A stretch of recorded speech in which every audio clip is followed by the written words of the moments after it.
So last Thursday we had another weekly Warriors Den live stream, and as you probably have seen by now, they showed off the Centurion changes live, or at least some of them, and also highlighted some of the things coming for both Gladiator and Warlord. They also released some notes regarding the changes, showing us more of what's to come. In this video, I just want to talk about all of that and sort of give my really early thoughts on it. I'm not going to go too deep into anything because at the end of the day, we haven't gotten to use these changes and we won't know how they'll really play or feel until we get our hands on them in just a couple of days. Now, if you do watch these videos somewhat regularly, I'd really appreciate it if you sub to the channel, as it really helps me out. We just hit 53k the other day, and I want to see how soon we can get to 54. Now let's not waste any more time and get right into it. Keep in mind that none of this is guaranteed.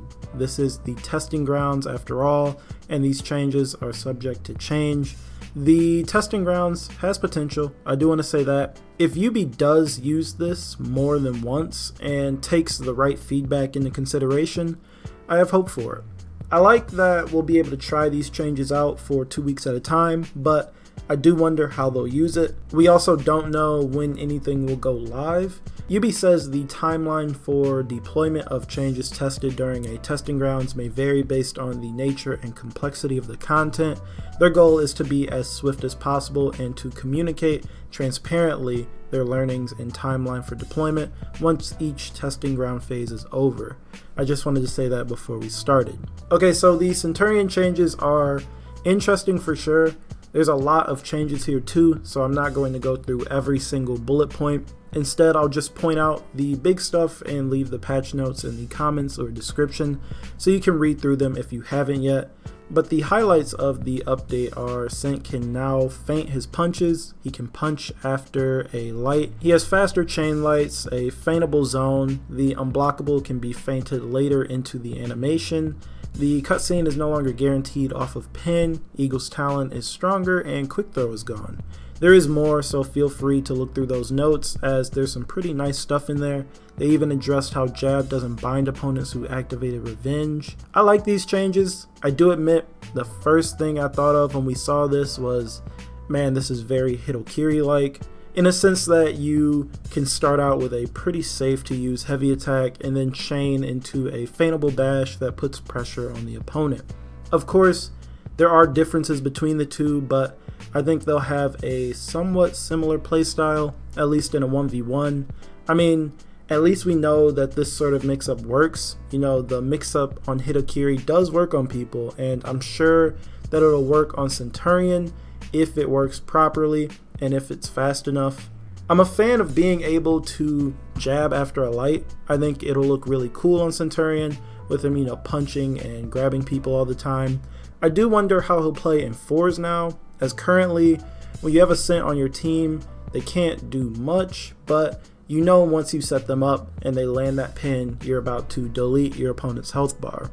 Since the cutscene isn't guaranteed in a 1v1 anymore, they increased the damage on Eagle's talent to 45 and also increased the damage on the pin to 30. On top of this, they've reduced the amount of time since opponents are actually pinned, which removes the guaranteed punch, so his opponents can dodge away if they feel they need to, and without that guaranteed punch, that's where Cent's mix-up begins. I do wonder though, will it be easy to set up a guaranteed punch for Cent as his teammate? I know it would probably feed a lot of revenge, but I'm sure that players will figure out a way to land that charge punch in a gank to melt away an opponent's health bar. I know some Cent mains are unhappy with the cutscene being removed, or at least not being a guaranteed sequence of events anymore, as some of you let me know in the comments, but I think it's better this way. The cutscene in of itself was something no one on the opposing end of enjoyed, as it strips control away from the player for so long and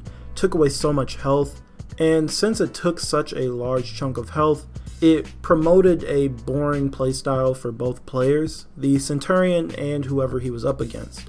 This has been a complaint for like 2 years now. Now it appears that there's some more thought put into it and there's more activity from both players.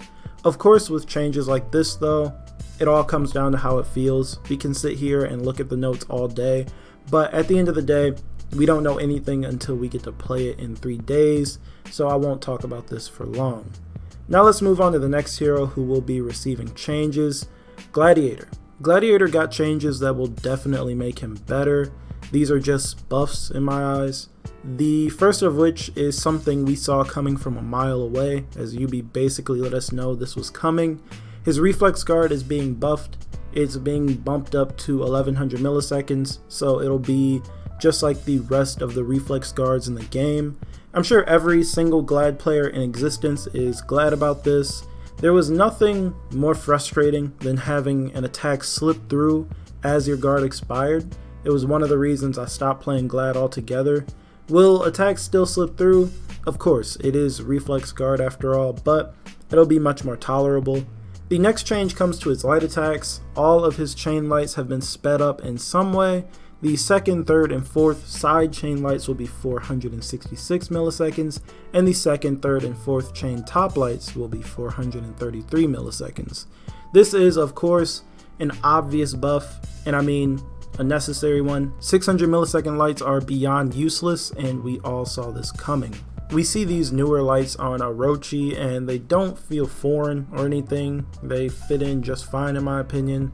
But then again, I play For Honor almost exclusively on PC now. Playing 2 or 3 games on either PS4 or Xbox just isn't fun for me due to me being so used to playing on PC now. So keep that in mind. Before you yell at me and tell me this is going to be impossible to deal with on console, I really don't know how to respond to that anymore. I don't like playing on console anymore because of how it feels. No one likes playing a game with a high ping opponent on console, as sometimes their attacks are just so frustrating to deal with, and it makes you wonder how some people can even connect to the servers. Console For Honor has problems we all know about. You run into players with connection issues, setups are generally more casual, they could be set up in a bedroom or living room TV on Wi-Fi, there's the input delay and whatnot. All I ask is that you don't say the game needs to be bumped up to 60 FPS on consoles, as we've already been over this. It would make the game look smoother, but it won't do much for how the game feels. It isn't the end-all be-all like some people make it out to be. It's all the other issues that Console For Honor faces that makes the game less bearable to play. Anyways, Glad will be getting faster in the chain light department. Another change Glad mains will be glad to receive is that the toe stab is receiving a buff. So the toe stab while an opponent is out of stamina is being bumped up to 600 milliseconds, which is down from 800.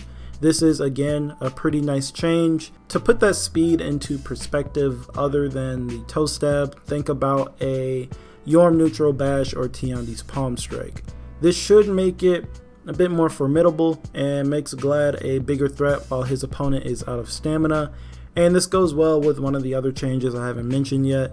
This sort of needed to be done. There really wasn't a reason for toe stab to be so slow anymore.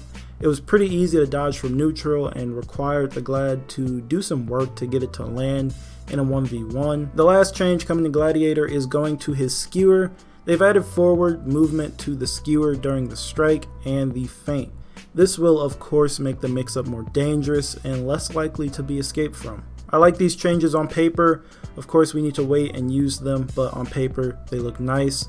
This undoubtedly makes Gladiator a better hero, and there isn't a single drawback to these changes.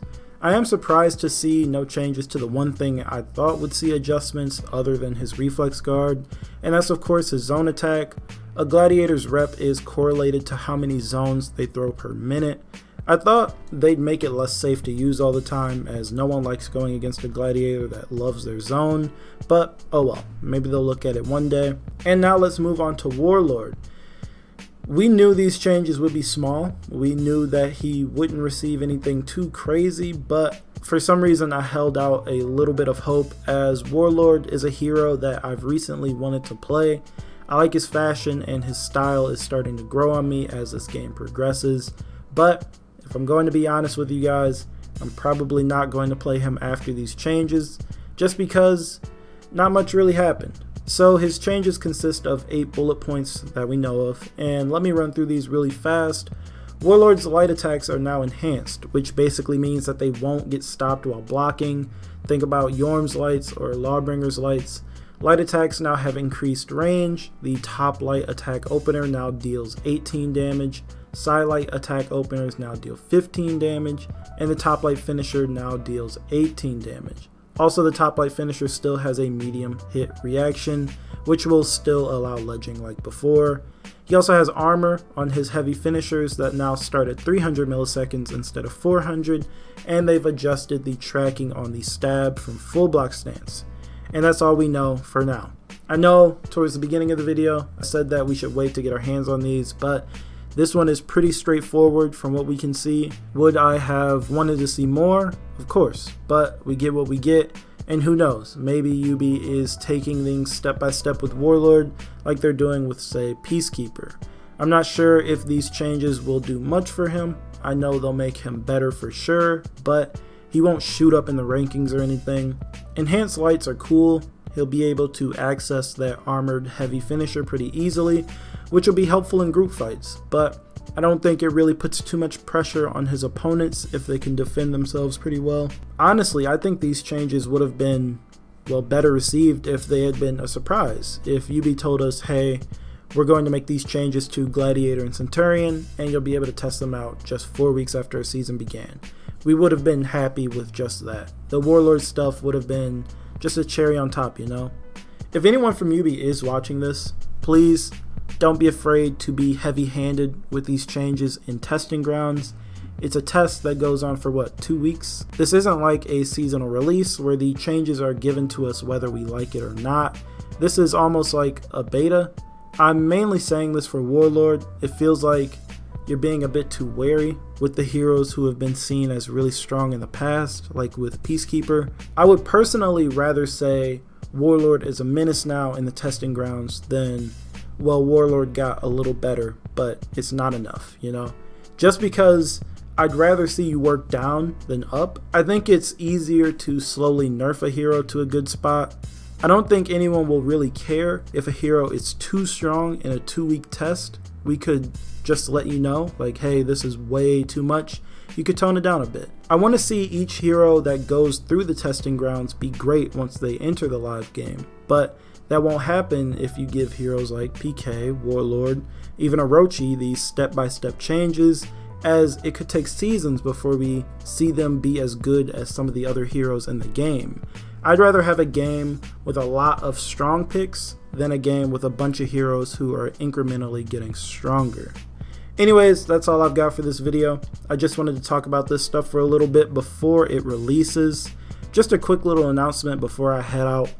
I am looking for graphic designers to help me out with a few things for the channel. If you've got a portfolio and you want to take on a job or two, feel free to hop in my Discord and message me. The link will be in the description. As always, I do want to hear what you guys think, so talk to me down in the comments about anything we talked about in this video. And as usual, if you like the video, feel free to leave a like and sub if you're new, and I will talk to you guys in the next video.